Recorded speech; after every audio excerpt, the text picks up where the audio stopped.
salaamaaleykum askan bi salaamaaleykum internetu Dak Médina dañu ñëw tey ma am invité de marque muy Amadou Sow toog ak sama chroniqueur bi nga xam ne mooy Pape Moussa Sow ñu bëgg waxtaanee jàngat li nga xam ne moo xew dépp mu nekk loo xam ne place séisme la on en parle un peu partout dans le monde soo demee ci dëkk yi nga xam ne ñoo nekk yëpp ay dëkk yi am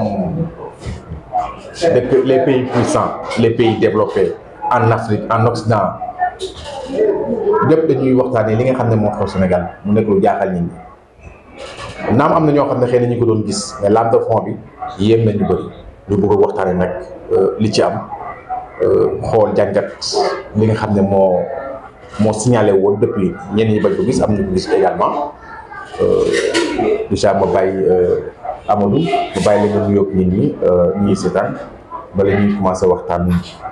jërëjëf Coly damay am mbégte bu rëy ñëwaat wuy si la fii Dak Médina boo fàttali ko laata ñu commencé processus bi laa fi ñëwoon def benn sortie waxoon sama yéene ak taxawaay bi ma bëgg a am ci élection présidentielle yi moo tax boo ma invité waatee c'est dans une suite logique yu ci am mbégte bu baax a baax jàkkaarloo waat ak Médinois yi bu baax a baax en tout cas ñi ngi pare pour répondre à toutes vos questions voilà. Pape Moussa nuyu la gars yi.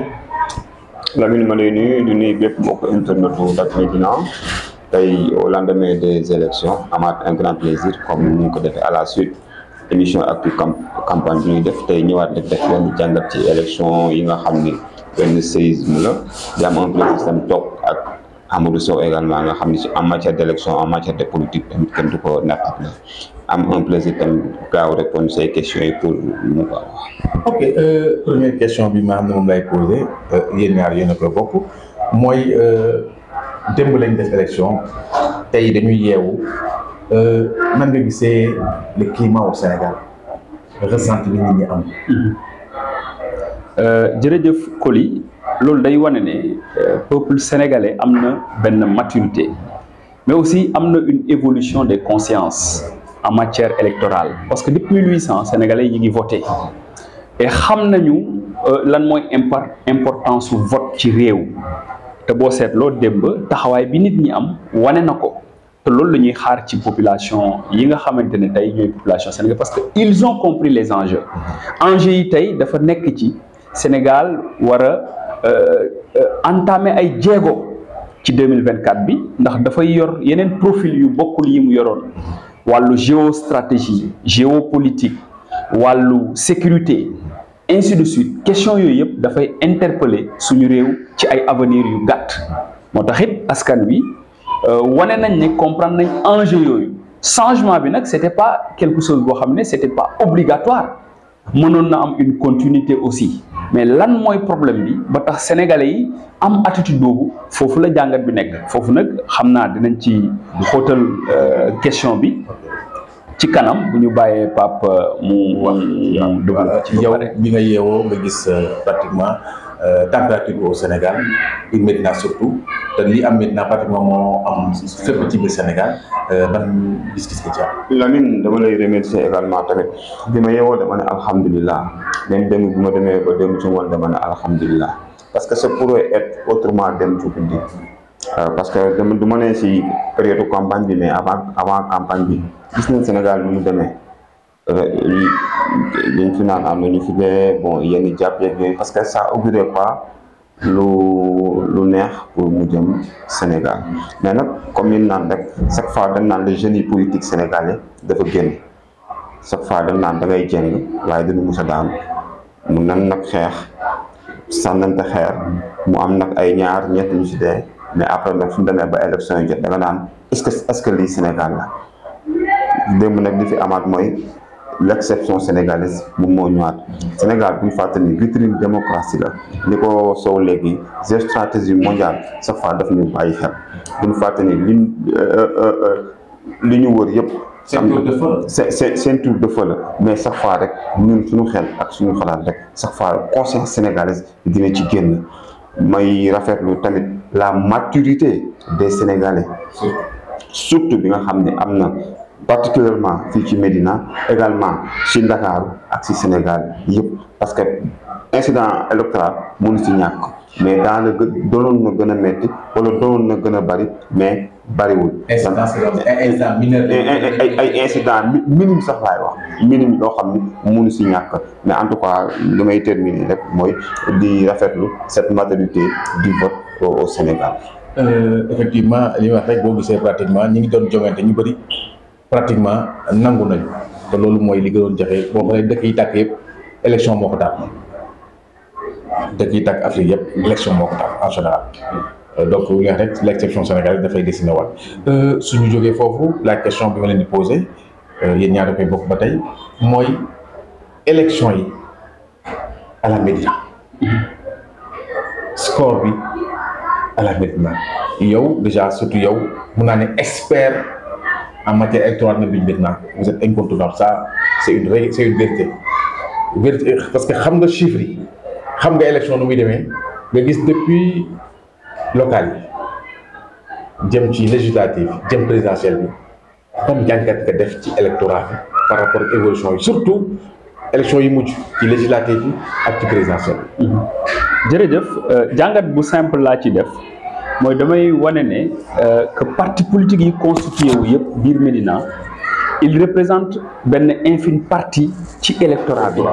électorat bi doon na électorat bu am doole au niveau du département parce que au-delà de 47 000 électeurs lu toll noonu bu fekkente ne parti yi fi nekk yëpp constitué wu am fi ay représentants ils sont au nombre de 10 000 kon ki fiy gagné du ay militants am ñooy gagné mais c'est les populations qui adhèrent à votre vision la masse silencieuse qui adhère pour jàppale la nga gagné kon loolu réalité la boo xoolee ni Dakar tëggoo département c'est 4 arrondissements Médina nekk ci arrondissement bi nga xamante ni moo gën a stratégique parce que mooy bopp Dakar mooy Dakar Plateau ak 5 communes mais bokk na ci communes yi ëpp doole en matière électorale ci département bi ci ñeenti arrondissement yi mu bokk ci ñeenteelu commune bi nga xam ne aussi am na doole kon dafay influer effectivement ci électorat département bi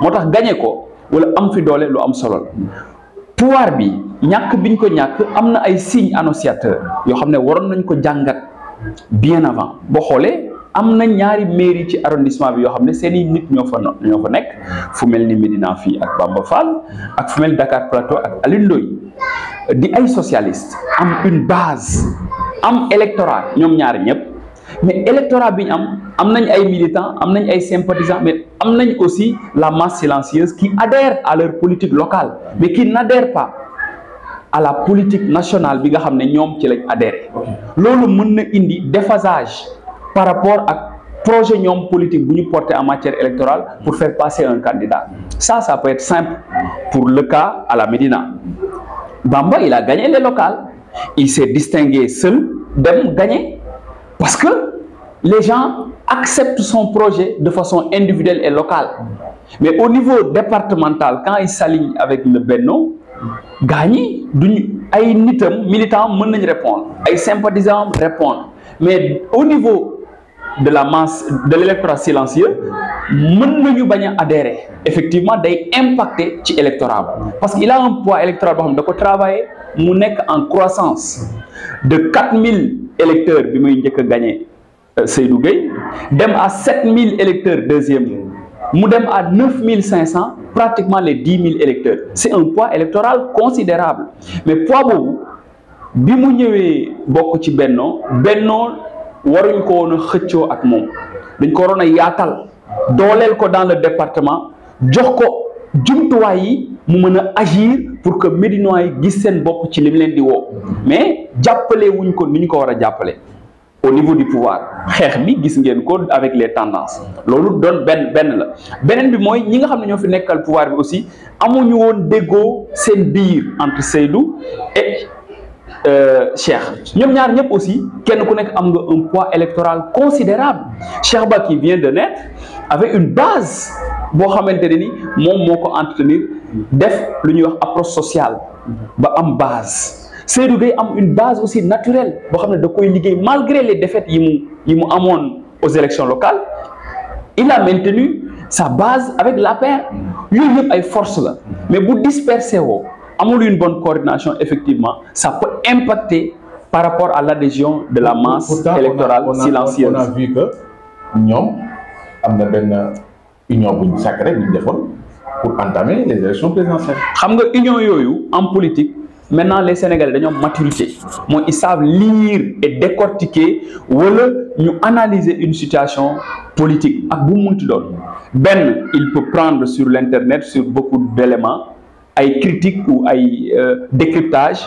boole seen analyse bu ñu gisee ànd yoo xam ne c'est circonstanciel c'est pas une conviction c'est des nécessités politiques il comprend ils vont vite comprendre que ne lii politique rek moo ko waral mais du ànd boo xamante ne noonu la war a demee la règle en démocratie c'est qui est majoritaire toujours moo war a jiite ñun au niveau de Benno à la Médina on savait que la majorité ou qui amoon doole c'était le maire on devait tous faire bloc autour de lui renforcer sa base en amenant nos bases dans sa base pour au moins renforcer ba pare dem à la conquête de l'électorat de la Médina noonu la ñu waroon doxalee Médina mais noonu la ñu waroon doxalee ci département bi c'est le cas pour Abdoulaye Diouf Sarr aussi il a été un peu affaibli il a été un peu affaibli yooyu yëpp dafa impacté loolu nag parfois leadership yi mooy poser problème su fekkente ne au sommet la politique amul une cohérence boo xamante ne ça peut faire adhérer la masse silencieuse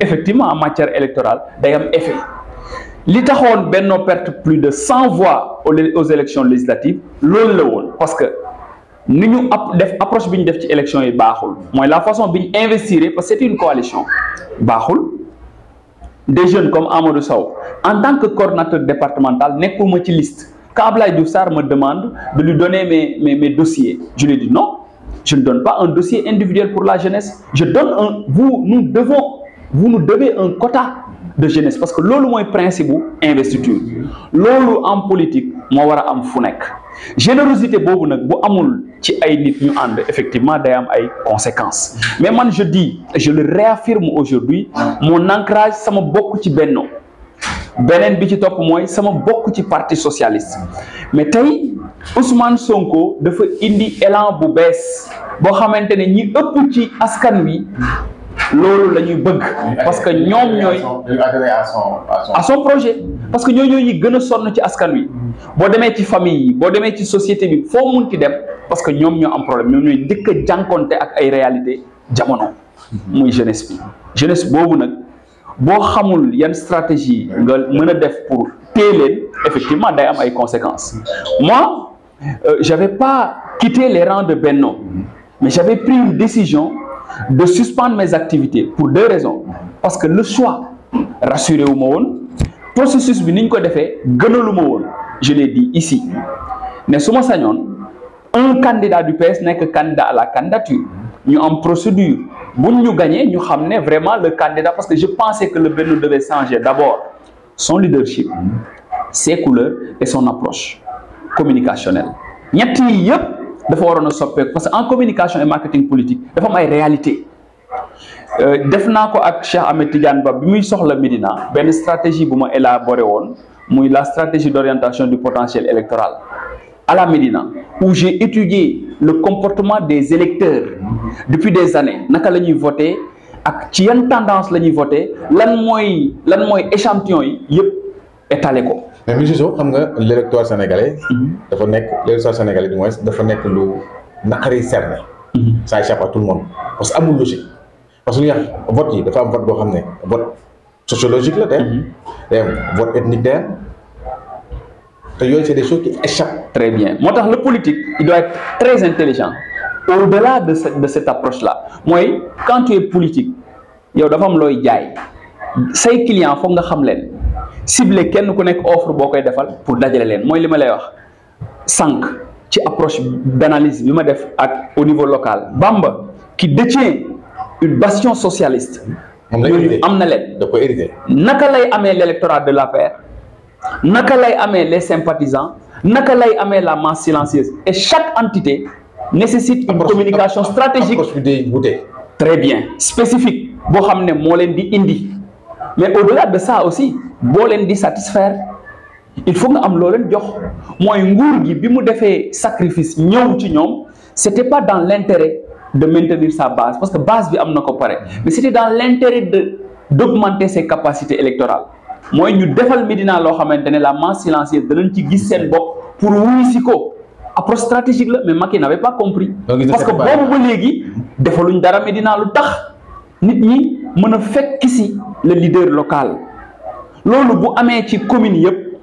mënoo ko defal Alioune Ndoye mënoo ko defal Bamba Fall effectivement seen ñëw seen électorat fixe bi kese la ñuy am ci élection yi nga jàpp ne danañ ci yokk dara effectivement dara du ci yokk loolu da leen dal beneen bi ils ont fait énormément d'efforts comme Alioune Ndoye comme Bamba Fall parce que Alioune def na ay jéego en réalisant des projets extraordinaires à Dakar Plateau des logements sur le domaine de la santé ça très bien ça c'est dans le politique socialiste voilà.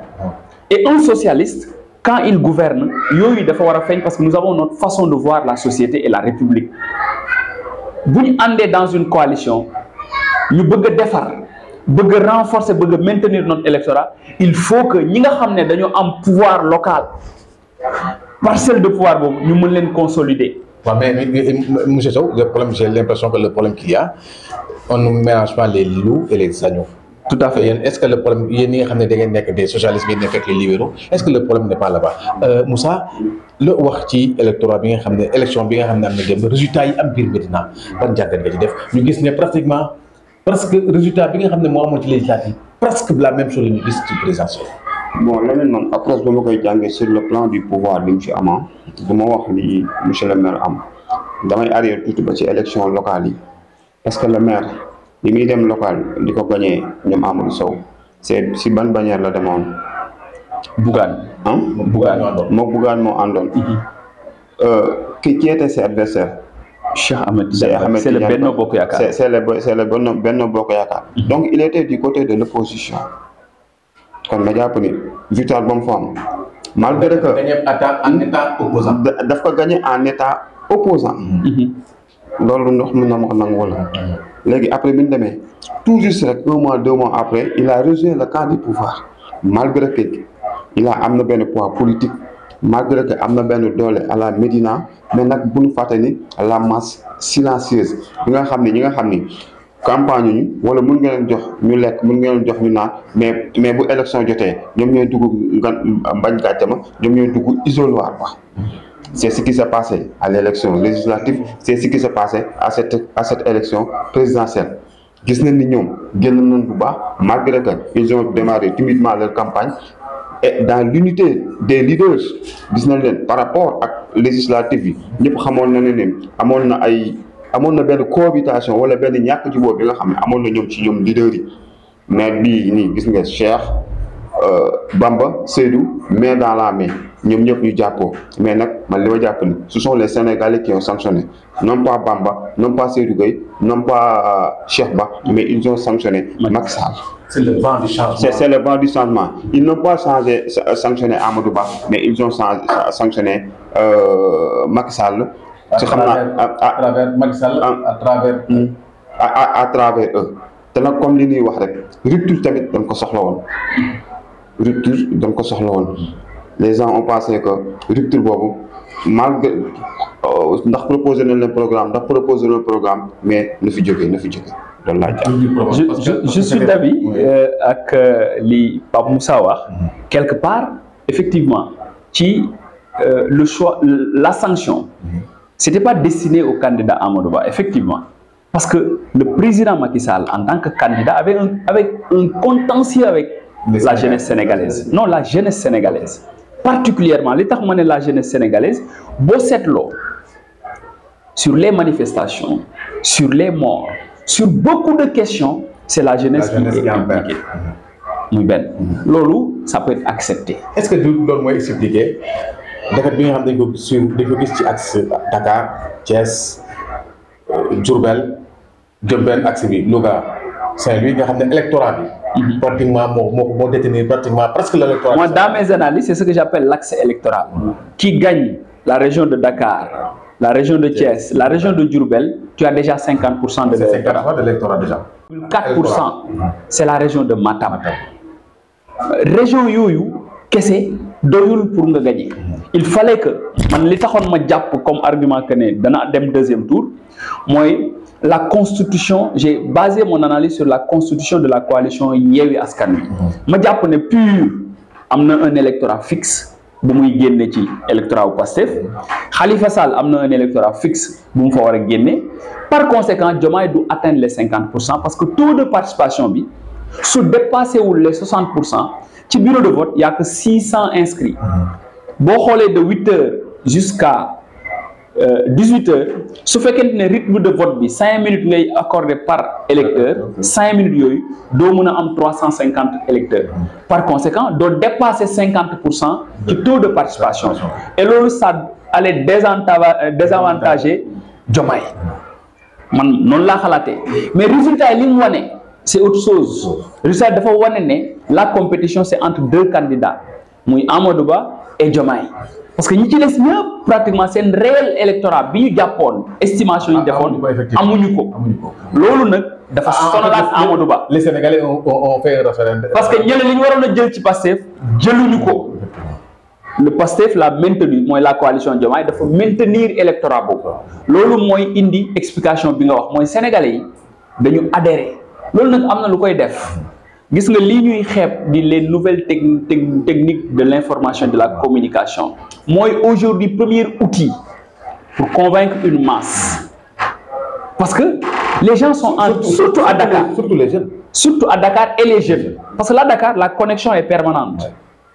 Les messages sont véhiculés. Mais nous, ñi nga xamné dañu bokkon Benno Bokk Yaakaar dañu juum ci approche de communication bi envers la jeunesse. Moy dañu nekkon ci riposte en communication.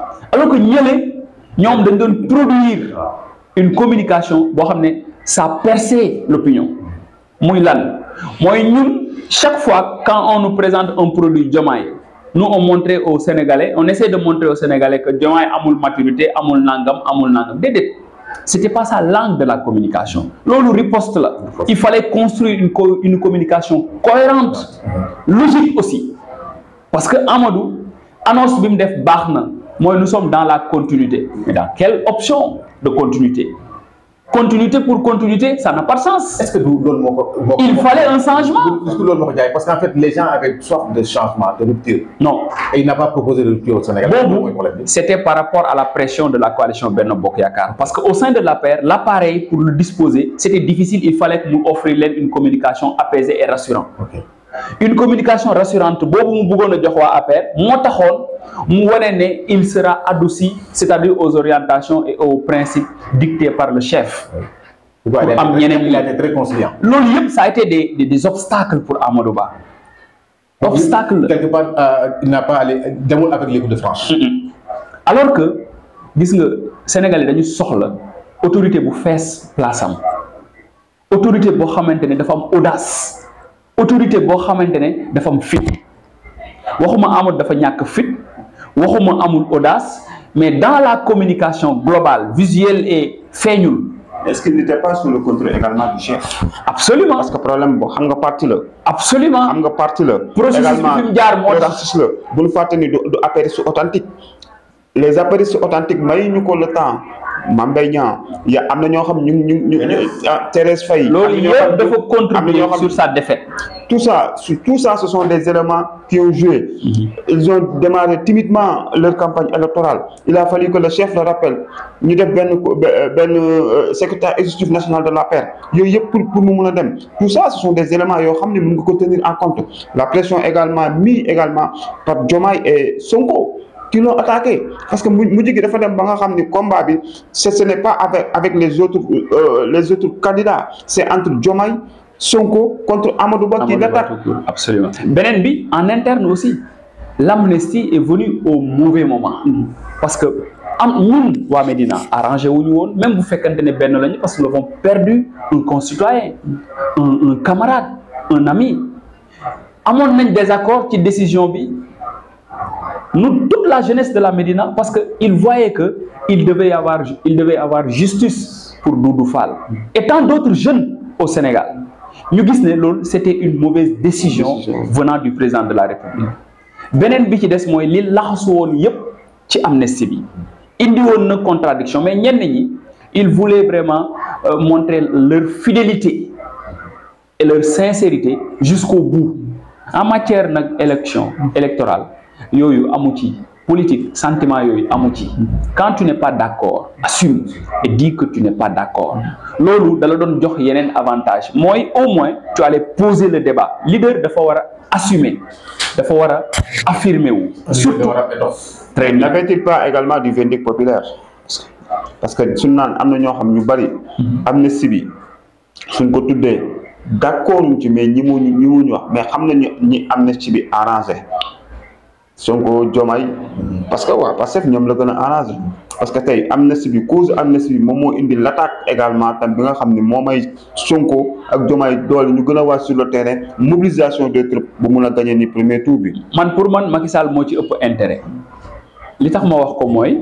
imaginez au cas où Diomaye était candidat resté en prison gagner les élections war a génn tey wan nañu ne amnistie bi Macky moo ci ëpp intérêt muy benn ñaareel bi mooy appréhension bi ci sénégalais yi am compromis la ñenn ñi jàpp ne mënoon na baax comme communication pour déstabiliser Pastef ça a été le contraire et les députés de Pastef ils étaient très intelligents dañu jël distance dans les commissions jël distance ci plénière bi ils ont été très c'était pour répondre à une communication stratégique parce que la communication bi APR utilisée bi Benno Bokk Yaakaar utilisée pour diaboliser et déstabiliser Ousmane Sonko ça n'a pas marché et Macky a continué sa logique c'était de les libérer et de les exposer au début ils ont senti un frémissement ci Diomaye attaques yi commencé dans les réseaux sociaux mais loolu impacté wul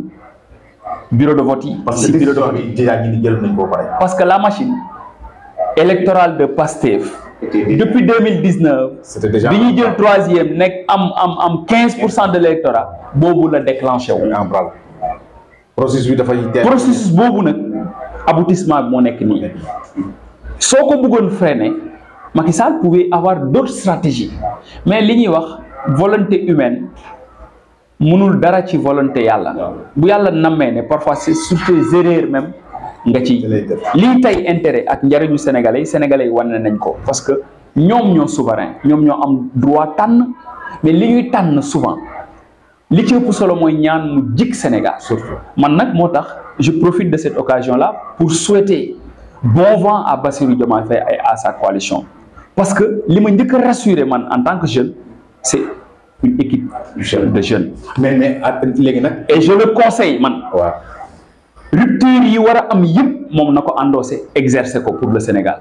mais il y a un fait qui fait peur on ne peut pas faire du vieux du neuf à faire du vieux te ni ñu gis ne li amoon ci Ablaye Wade bi muy jël pouvoir bi ñu ngi koy commencé sentir li amoon ci Macky Sall bi mu jëlee ci pouvoir bi ñu koy commencé sentir parce que les vieux routiers tel que je connais Ousmane Sonko man maa la ko wax. mais c'est pas lui le chef. tel que je connais la coalition on n'a pas élu. d'accord. En fait là aussi il faut ñu comprendre ko parce que là aussi am na loo xam ne ça peut faire peur. On a élu Diomaye, on n'a pas élu. Mais n'oubliez jamais que Diomaye est porteur d'un projet politique et il s'est engagé à porter le projet. On alerte. Qui était destiné à embarquer le Pastef, c'était Sonko. Donc par des circonstances de fait yoo xamante ne yu kenn maîtriser wul ñëw na moo tax Diomaye ñëw. Il n'est pas un président par défaut. Mais Ousmane Sonko voudrait montrer à l'opinion nationale et internationale que personne n'est indispensable. moo tax la jeunesse, les gens de ma génération, il faut que ñu gëm d'abord suñu bopp. C'est important. Xam ne en politique, des projets politiques, c'est pas les hommes qui sont importants, mais c'est l'idée. C'est l'idée. Ce projet dañ koy porte ndoo. C'est très important. Et c'est ce qu'ils nous ont font croire. ñaareel bi mooy s'ils ont réussi à faire ça, ils peuvent réussir à faire décoller le Sénégal. Ça man am naa ci conviction. Bu fekkente ne ci lu ñu diggee li njëkk ci juróomi at yi bu ñu ci defee juróomi réforme yi jubbanti réew mi, s'ils font une réforme au niveau de l'administration, parce que suñu administration dafa archaïque, il faut qu'ils s'innovent. Parce que nous avons une administration, un système lent, comparé au système européen. Nga xam ne c'est des systèmes rapides, c'est différent. Boo demee ENAM méthode yi ñu nekk aujourd'hui c'est dépassé. Les gens travaillent avec des robots, les gens travaillent avec l'intelligence artificielle. Les gens sont dans une dynamique de coordination plus efficace pour la gestion du temps. Il faut que l'administration tolle. La réforme de notre système de santé, l'autre priorité le tirer au milieu. Parce que moi, je suis membre d'un conseil d'administration d'hôpital. Mais je sais que la situation aujourd'hui de notre système de santé mérite une réforme extraordinaire. Je profite pour faire une parenthèse, féliciter un candidat qui m'avait désigné comme étant son conseiller spécial politique, le professeur Daouda Ndiaye, qui avait une idée extraordinaire sur le système sanitaire du pays. Malheureusement, pour des contraintes, mais nous avons contribué à l'élaboration de son programme. Nous avons envoyé un document de 22 pages, note d'orientation sur les concepts programmatiques. Nous, ce qu'on proposé, c'était une innovation dans la gouvernance politique de l'État. Il y a une question, comme concept, avec 5 axes. Avec 5 axes. D'abord, axe c'était la bonne gouvernance. Dans le Sénégal, c'est un problème. J'ai vu que Diomaye, là, dans son programme, c'est des réformes majeures de nos piliers de gouvernance. La justice, l'administration, la santé, l'éducation et le système civique national. Parce que le citoyen, nous devons produire des citoyens capables de porter un développement durable. Il faut une réforme par rapport à l'appropriation. Très bien. Notre système civique doit parce que jeunesse bi dañu désengagé. Comment l'État doit réussir à faire adhérer toute cette jeunesse, parce que c'est une force qu'il faut utiliser pour développer le pays. La GIS qui programme projet ou PASTEF, c'est un projet aujourd'hui qui rassure le Sénégal. Moi, je préfère être à l'écart pour observer et veiller à ce que tout ce qu'ils ont promis aux Sénégalais, qu'ils l'appliquent. Donc, ils feront le Sénégal un merveille. Man loolu laay souhaité. Ok Moussa nee nañ ma temps bi jeex na mu bàyyi la nga wax ma lan ngay yokk ci li mu wax te jaale fa tàggatoo wala fa.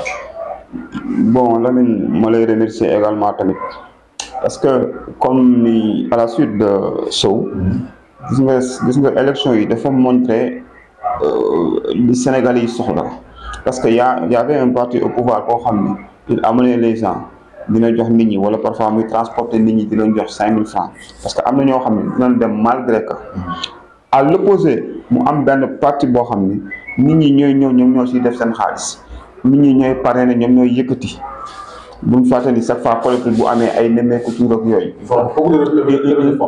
font beaucoup de levée de fonds. On l'a présenté un candidat boo xam ne comme on dit que na ko peut-être que amul dayo beeg yooyu mais diaboliser ko mais n'empêche que ils lui ont dit on va voter le gars xamuñu ndax mën na xamuñu ndax mënul mais l'essentiel ki fi nekk na fi jóge alors qu'à l'opposé le parti du pouvoir il a am na benn parti am na koo xam ni il a fait du chemin il a échelonné tout ci état bi yëpp kon boog moo tax li mu naan changement de paradigme total dafay ñëw wala waxuma rupture totale mais rupture ba mu des lu tuuti man damay wax ci benn mbir wala fan fa may njëkk a xaale mooy li jëm ci éducation bi l'école publique léegi ce sont les pauvres soo xoolee ñoom ñoo fay jànge alors que ils ont privatisé l'école sans le dire yow mii sa doom su jàngawul école privée mooy loolu te ñëpp xam na ni le coût c'est rayi école bi beneen réforme bi mooy peut-être que est-ce que xawma ndax signé woon na la charte des assises nationales. Si il l'a signé li jëm ci bonne gouvernance parce que Macky Sall da nga koy wax ce n'est pas un bilan matériel qu'il a fait tomber mais c'est un bilan immatériel. Bien que la machine électorale la machine électorale du PASTEF s'est enclenchée depuis l'élection 2019 nga dolli ci également l'acharnement sur Ousmane Sonko parce que tamit gis nga Sénégalais parfois mën na bañ a xam sa programme de Idrissa Seck nee na je n'ai pas peur de la prison c'est un raccourci vers le palais et se raccourcir vers le palais pour Diomaye Faye c'est cet acharnement bi nga xam ne le parti du pouvoir amoon na ko ci moom. gis nga lii jàngat lii rek doy na jàngat. parce que peut-être am na yu ndaw gis nga newuñu justice warul def liggéeyam wala justice warul jàpp mais am na yenn yu ndaw yoo xam ni liberté d'expression la nekk. liberté d'expression lan nekk nit ki bàyyi ko mu wax yoo xam su waxul lu normal nga teg ko ci yoon mais jàpp ko 11 mois kii def benn tuut bu ndaw nga jàpp ko dë tëj dafa dem ba mujj gi dafa Sénégal yi dañ mujj dem ba sonn ci noonu te loolu soo xoolee li précipiter la suite du pouvoir yooyu yëpp ci la bokk. absolument ñu ngi ñaan nag le président Diomaye ñu naan ko yàlla na. il n'est pas officiellement. waaw mais bon peut-être que bon officieusement mën nañ ko jàpp parce que son candidat non officiellement mais officieusement mën nañ ko jàpp parce que tamit suñu demee bi nga xam ni l'adversaire principal l'a félicité. on nous appelle quand même le président Macky Sall l'a félicité donc officiellement il n'est pas encore officiellement waaw moi je suis bon légitimement légalement il n'est pas légalement président mais légitimement il est président d'autant plus que léegi ñu ngi substitué d'autant plus que ñu ngi wax ne Macky félicité na ko en tout cas xaaruñu ko woon kii di cru il y a un mois est-ce que ku ko waxoon ni di nga nekk 5e président de la République du ko gëm. bon ñu koy ñaanal parce que tamit Sénégal yëpp jàppale ko parce que c'est le président de tous les Sénégalais. aujourd'hui tey élection bi c'est le Sénégal qui en sort revigoré. man tey dama toog sama xarit bu nekk Burkina woo ma ne ma seen élection yi vraiment mais mu tagguñu kon boog su réussir c'est tout le Sénégal qui réussit. tout à fait. élection c'est 2 mois 3 mois mais après Sénégal su gagné su amee ndam ñun ñëpp ñooy am ndam. bon changement de paradigme nag man bi may xaar ci moom mais peut-être que man li jëm ci wàllu infrastructure yooyu yëpp. man boo ma ni loolu instant bi war na ci mën a jublu li mu war a mën a jublu mooy le panier de la ménagère mën a fees pouvoir d'achat yi nga mën a am dund gi seer na transport bi seer na faju gi seer na te xam naa dans ce pays lépp priorité mais dafa am priorité boo xam ne moo jiitu priorité yëpp c'est la justice parce que non gis nga justice fu mu amul rek réew mu baax mënu faa am lu baax mënu faa am donc jàpp naa ne priorité yi mooy réformer notre système parce que nous avons un système inquisitoire aujourd'hui c'est dépassé dans le monde adduna fi mu toll c'est dans les systèmes acquisitoires nga xamante ne dañu lay topp ci ay preuves parce que y a ce qu'on appelle des erreurs judiciaires parfois yoo xam ne da ngay ree sax xam nga arrêter une personne ci domaine ay détails yoo xamante ne mu lay leer ne li nekk ci ginnaaw c'est une machination. yow nga xam ko nekk citoyen xam ne dañu jalgati sa ay droits dafa métti. je profite de cette occasion di masawu ñi nga xamante ne dañuy dund lu mel noonu ci biir kaso yi parce que wax dëgg yàlla loolu dafa métti jàpp naa ne nag ñoom dund nañ ko parce que ils ont été injustement arrêtés. mais ils vont apprendre également des erreurs également du pouvoir nga xam ne tey on les a balayés. très bien ñu jàng ci. ñu jàng ci ba nga xam ne yenn erreur parce que tamit pouvoir bii ñëw c'est un pouvoir qui n'a pas droit à l'erreur. tout à fait tam ñoo leen gën a xam ni tey Sénégalais duñ leen may dara. tout à fait peut-être que xanaa ñu may leen benn temps de grâce. absolument boo xam ni tamit ñu mën a teg dara. pour Sénégalais yi mun ci gis boppam. et en tout ça. Diomaye est le président mais là. tamit dañuy rendre en hommage kii nga xam ne tey moom c'est l'instigateur du projet de par sa pugnacité son sentiment de défiance qui frise même le suicide muy Ousmane Sonko et qui est l'incarnation du projet. Absolument. Voilà. Peut-être que tamit bon li may terminer rek Ousmane Sonko Diomaye nañ jël Sénégal teg ci kaw.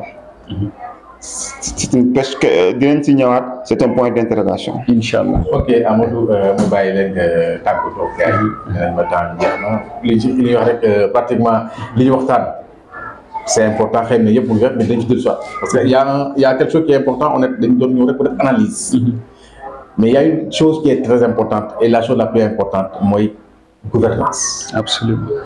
loolu xëy na bu ñu jógee ci l'émission bi on en parlera. Tout à fait. Quel type de gouvernance comment est-ce qu'il doit faire parce que ils n'ont pas droit à l'erreur. Tout à fait. attentes yi dafa espoir bi attentes yi dafa bari trop. absolument. ils ont fait tout ce qu'ils pouvaient pensant que dina leen yóbbu vers une victoire, mais le peuple souverain a décidé autrement. Être démocrate, c'est accepter la voie des urnes. Être démocrate, c'est accepter la continuité, c'est-à-dire de ses projets personnels, mais par des situations de rupture, c'est par la légitimité que ça s'opère sur toi. Yoyu, moi, dox nit grandeur. Lolu nak lay inviter tous les camarades. Di len xamal ne nak tay notre posture, ça doit être cette posture d'opposant et d'observateur.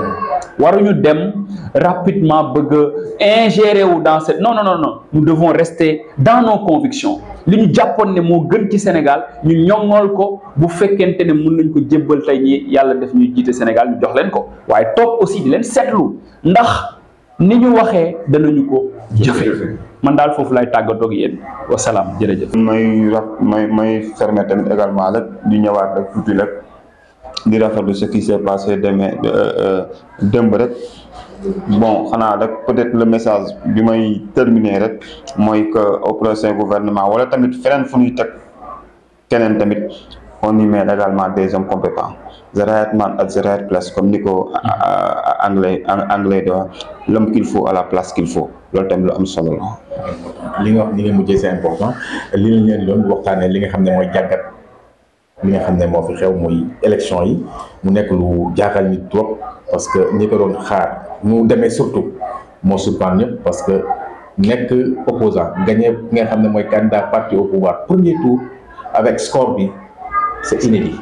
Absolument. ak pratiquement taux de participation bi ñu doon ragal mu nekk participation boo xam ne c'est un taux bu baax mooy wane Sénégal yi xam nañ la mooy njëriñu carte nañu politiciens yi di bàyyi di nax nit élection nit mënatu ko sàcc Sénégal ça il faut que ñun ñi aussi politiciens yi ñu respecter citoyens yi c'est important parce que da ngay bañ dara démb tey nga nekk ci pouvoir nga nangu ko nga nangu dara nekk ci pouvoir nga dem ci opposition nga bañ ko nañuy respecter ay principes ñu respecter le peuple seul le peuple est souverain politiciens yi nag dafa am loo xam ne ko fàtte mais population yi citoyens yi ils sont en avance sur te lii daf koy wane ñu éviter aussi ñi falu ñu xam ne dañ leen fal bëgg ñu soppi Sénégal yaakaar boobu dafa fort trop dañ doon xeex système bu ñu recycler ñi nga xam ne dañuy nekkoon ci système bi ñu ngi gis nañu commencé ñëw pour recycler wu.